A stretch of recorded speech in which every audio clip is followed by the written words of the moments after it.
Hello दोस्तों, कैसे हैं आप लोग। उम्मीद करता हूँ आप लोग अच्छे होंगे। अगर आप टेक्निकल फील्ड पे नए हैं और रिपेयरिंग का काम अभी सीख रहे हैं तो आज ये वीडियो जो मैं आपके साथ शेयर कर रहा हूँ काफ़ी खास होने वाली है आपके लिए। आज मैं आपको डिशोल्डरिंग करने के कुछ टिप्स ट्रिक्स बताऊंगा, कुछ चीज़ें आपके साथ शेयर करूंगा जो आपके लिए काफ़ी हेल्पफुल हो सकती है रिपेयरिंग पे।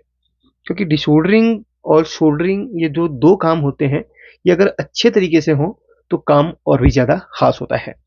एक सर्किट यहाँ पर मेरे पास है, इसमें मैं डिशोल्डरिंग करूंगा। डिशोल्डरिंग के कितने सारे तरीके होते हैं वो आपके साथ मैं साझा करने वाला हूँ। ये सब जुगाड़ ही है और एक और है, चलिए। अब यहाँ पर देखिए, डिशोल्डरिंग का जो यहाँ पर ट्रेडिशनल तरीका है वो या तो डिशोल्डरिंग वायर है या डिशोल्डरिंग पंप है। लेकिन और भी कई सारे तरीके हैं। ब्रश है, ये माउथ पंप है, एक छोटी सी नली ली गई है, इसको यहाँ से एयर फूकी जाती है और उसके थ्रू डिशोल्डरिंग किया जाता है। ये थोड़ा सा अनसेफ है, लेकिन हाँ, इसका यूज भी काफ़ी लोग करते हैं। डिसोल्डरिंग वायर भी कई तरीके की आती है। एक अच्छी क्वालिटी की होती है जो कि बहुत ज़्यादा कॉस्टली होती है, 100-150 रुपए की, मात्र 1 मीटर 1.5 मीटर। और एक ये होती है कि यार 100 रुपए में आपको 8-10 मीटर मिल जाती है। तो क्वालिटी क्वालिटी का डिफरेंस होता है। तो ब्रश से कैसे करते हैं, इन सभी से कैसे करते हैं, वो आज मैं बताने वाला हूँ।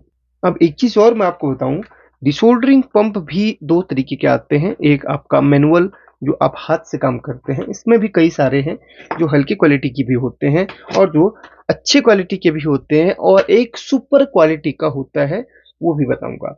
और एक इलेक्ट्रिक डिशोल्डरिंग पंप होता है जिसका आप इसको जो है ना इलेक्ट्रिसिटी दी जाती है और ये हीट होता है ये पार्ट, और इसके आगे एक पंप भी लगा रहता है। ये पार्ट हीट होता है और जब आप इसको किसी पॉइंट पे रखते हैं और वो पॉइंट पिघल जाता है और अचानक से इसको प्रेस किया जाता है, तो ये जो जितना भी ये रंगा होता है वो उसको सक कर लेता है। तो ये जो है अलग अलग चीज़ें हैं डिशोल्डरिंग करने की। तो जब भी आपको डिशोल्डरिंग करनी होती है तो उस पॉइंट में आपको हल्का सा पेस्ट अप्लाई करना पड़ता है। एग्जांपल के लिए मैं चलिए इसी पॉइंट पे, एक आधे पॉइंट पे पेस्ट अप्लाई कर देता हूँ।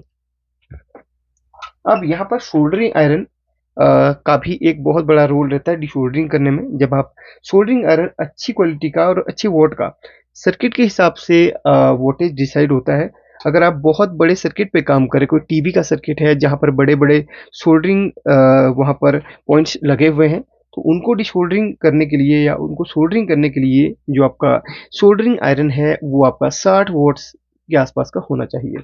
अगर आप हल्के छोटे से हल्के कंपोनेंट जिनमें छोटे-छोटे कंपोनेंट्स लगे हैं उनको, यानी कि इस तरीके के एसएमपीस वगैरह में लगभग 30 से 60 वॉट तक का होना चाहिए।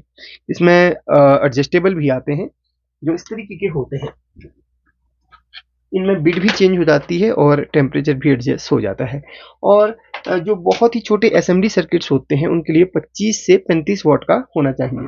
ज़्यादा वॉट का होगा तो सर्किट डैमेज हो जाता है, ट्रैक कट जाते हैं, जल जाते हैं। ठीक है, हमारे पास तो एडजस्टेबल वाला है तो अपने हिसाब से वोल्टेज को एडजस्ट करते हैं। तो यहाँ पर सबसे पहला जो अपना तरीका है जो काफ़ी टेक्नीशियन बहुत पहले से इस्तेमाल करते हैं, जो पुराने टेक्नीशियन हैं वो इसका इस्तेमाल करते हैं। देखिए, मैं उस पॉइंट पे थोड़ा सा फोकस करूंगा ताकि आप लोगों को वहां पर दिखाई दे। अच्छा, मैं करने क्या वाला हूँ, इधर से फूकने वाला हूँ। इसको मैंने इंसुलेट पूरा किया हुआ है ताकि कोई भी मेटल का पार्ट मेरे माउथ पे टच ना हो। काफी बार आयरन अगर आपका लीकेज है, इसमें कोई अ, हल्का सा करंट भी लग रहा है तो आपको जोरदार करंट लग सकता है। तो ये सेफ तरीका तो नहीं है, लेकिन हाँ, शेयर जरूर कर रहा हूँ। इतने टेक्निक्स होती हैं। अब देखिए, हल्का सा मैंने इसको देखिए गला दिया है और यहाँ से फूक मारूंगा।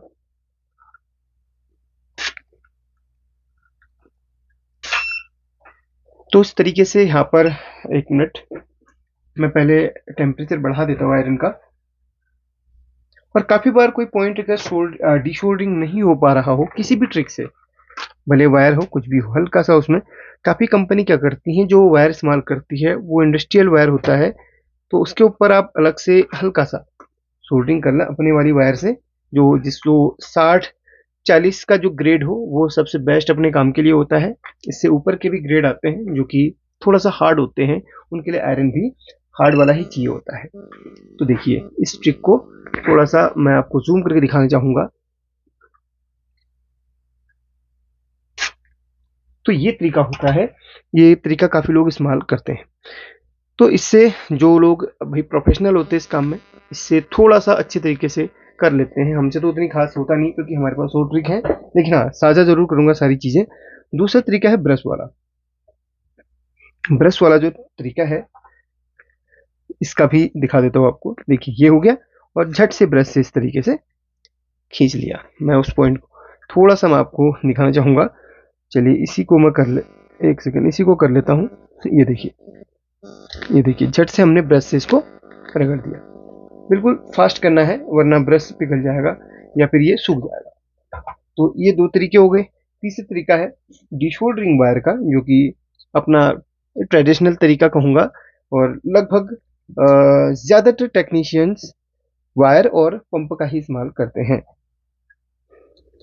इस पॉइंट को मैंने हल्का सा पेस्ट लगा लिया है ताकि बेहतरीन काम हो सके। तो ये वायर वाली जो टेक्निक है। अब वायर थोड़ा सा कॉस्टली होता है, इसी वजह से अभी कॉपर थोड़ा सा महंगा है, कॉपर की वायर होती है।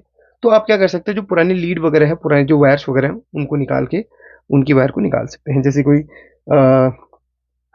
कोई एवीटीवी की केबल वाली लीड होती है, उसको छील लीजिए, उसके अंदर जो कॉपर की वायर निकल रही है उससे भी काम अच्छा बन जाता है। एग्जाम्पल के लिए अब मेरे पास वाली वायर तो फिलहाल है नहीं, तो एक ऐसी वायर से दिखा देता हूँ आपको। ये अपने पास 1 mm की वायर मैंने छील ली है थोड़ा सा। अब इससे मैं इस पॉइंट को डिशोल्डरिंग करूंगा तो हल्का सा ये हो भी जाएगा, ये वाले पॉइंट जैसे मैंने किया हुआ है। और ये नॉर्मली कॉपर वायर भी आप लगा सकते हैं, ऐसा कुछ नहीं कि यार इनसे ही आप करें अगर यही खरीद के लें, नहीं। ये तो थोड़ी मोटी होगी, लेकिन इससे पतली जो वायर्स होती हैं उनसे भी आपको डिशोल्डरिंग करना यहाँ पर, सॉरी, उनसे भी आप डिशोल्डरिंग कर सकते हैं, ऐसा नहीं कि इसी से करना है। 1.5 mm की आप ही के सामने मैं कर रहा हूँ, कोई भी पॉइंट डिशोल्डरिंग करूंगा तो इजीली हो जाएगा। ये देखो बहुत अच्छी तरीके से हो जाता है। बस अंतर कुछ नहीं है, अंतर ये है कि वो कॉपर की वायर है और ये भी कॉपर की वायर है। वो बस बहुत बारीक होती है और ये मोटी है इसलिए, लेकिन काम दोनों से बराबर हो जाता है। ठीक है, ये देखो। अब इससे तो नहीं कहूंगा क्योंकि ये बहुत ज़्यादा कॉस्टली होती है, 1 mm वाली। वो 100 रुपये मिल जाएगी, लेकिन थोड़ा सा कॉस्टली होती है। ये दो तरीके आपको बता दिए मैंने। अब यहाँ पर तीसरा तरीका, ये डिशोल्डरिंग पंप का। अब इसको तो हीट करना पड़ेगा, इसको, इसका एक स्पेशल वीडियो बना है, उसको जाके देख लेना।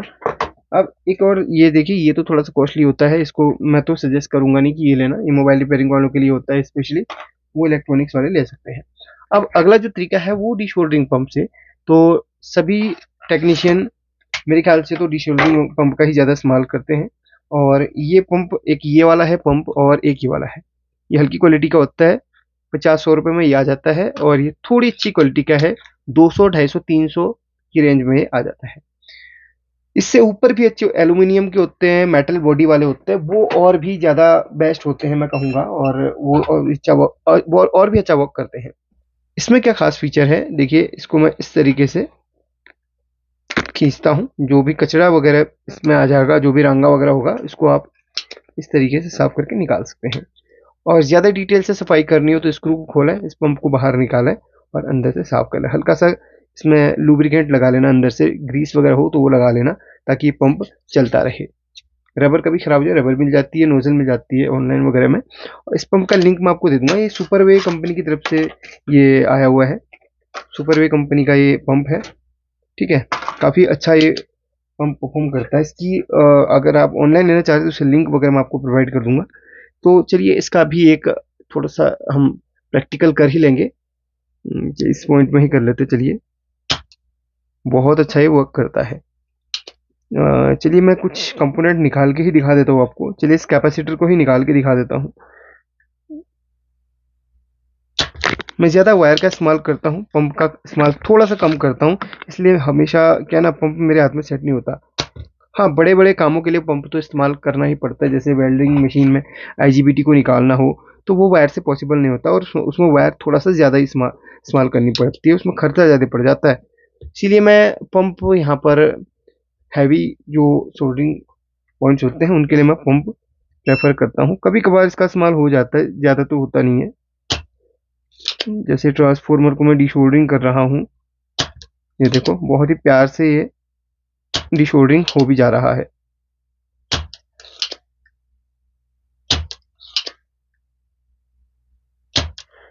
डिशोल्डरिंग के कई सारे तरीके होते हैं जिनमें आप इनको भी वो कर सकते हैं। देखिए सारे पॉइंट्स बहुत अच्छे तरीके से क्लीन हो चुके हैं। इसके अंदर ये जितना भी फंस रहा है बाद में इसको आगे का इसको टॉप खोल के इसका निकाल सकते हैं। तो ये रहा इसका SM ट्रांसफॉर्मर। एक पॉइंट और शोल्डरिंग करना रहेगा अपने को, जो कि ये वाला पॉइंट है। चलिए अच्छे तरीके से देखिए ये काम हुआ है और सारे के सारे पॉइंट बिल्कुल क्लीन हुए हैं। अब जैसे इसके अंदर कचरा भर जाता है इसको इस तरीके से आप निकाल सकते हैं। इस तरीके से किया आपने और एक हल्का सा चिमटी लिया और आगे का पूरा क्लीन करके निकाल दिया। बस इसका लिंक मैं आपको प्रोवाइड कर दूंगा, आप वहां से परचेज कर सकते हैं। तो मुझे लगता है कि आप लोगों को जितनी भी चीज़ें मैंने समझाई है, जितनी भी चीज़ें यहाँ पर शेयर की आपके साथ में, वो आपको अच्छी तरीके से समझ में आ गई होंगी। तो डिशोर्डिंग करने का कौन सा तरीका आपको बेस्ट लगता है कमेंट करके जो बताना, और कौन सा सस्ता तरीका लगता है ये भी करें। सस्ता तरीका तो देखिए पंप और वायर है, वायर से भी सस्ता तरीका पंप है। अब देखिए कोई भी चीज़ लॉन्ग टाइम के लिए नहीं होती, कोई पंप भी आप ले रहे हैं तो उसकी जो मेंटेनेंस जरूरी है, उसकी रबर वगैरह बार बार आपको खोल के एक बार सफाई करनी है और उसके बाद उसके अंदर जो भी कचरा है वो निकालना पड़ेगा। और उसके रबर का भी है ना, वाशर है ना, वो जब कट जाए तो उसको चेंज करना रहता है। तो मेंटेनेंस करते रहेंगे तो टूल आपका लंबा चलेगा। मेंटेनेंस नहीं करेंगे तो टूल कोई भी टूल ले लें, भले आप शोल्डरिंग आयरन ले लें, कोई भी ले लें, वो जवाब दे देगा। तो मेंटेनेंस ज़रूरी है अपने टूल के लिए, ये करना ज़रूरी है। मुझे लगता है कि वीडियो आपको काफ़ी अच्छी लगी होगी, कुछ ना कुछ सीखने को ज़रूर मिला होगा। तो अपना एक राय ज़रूर शेयर करना कि कौन सा तरीका आपको बेस्ट लगता है और कौन सा तरीका आप ज़्यादा इस्तेमाल करते हैं डिशोल्डरिंग करने के लिए। Thank you. आगे भी आपके लिए कुछ खास वीडियोज़ बनाता रहूँगा और कुछ नई चीज़ें बताता रहूँगा। कोई टॉपिक अगर आपके मन में हो तो सजेस्ट कीजिए, उस पर भी मैं एक खास वीडियो आपके साथ में शेयर करूँगा। Thank you.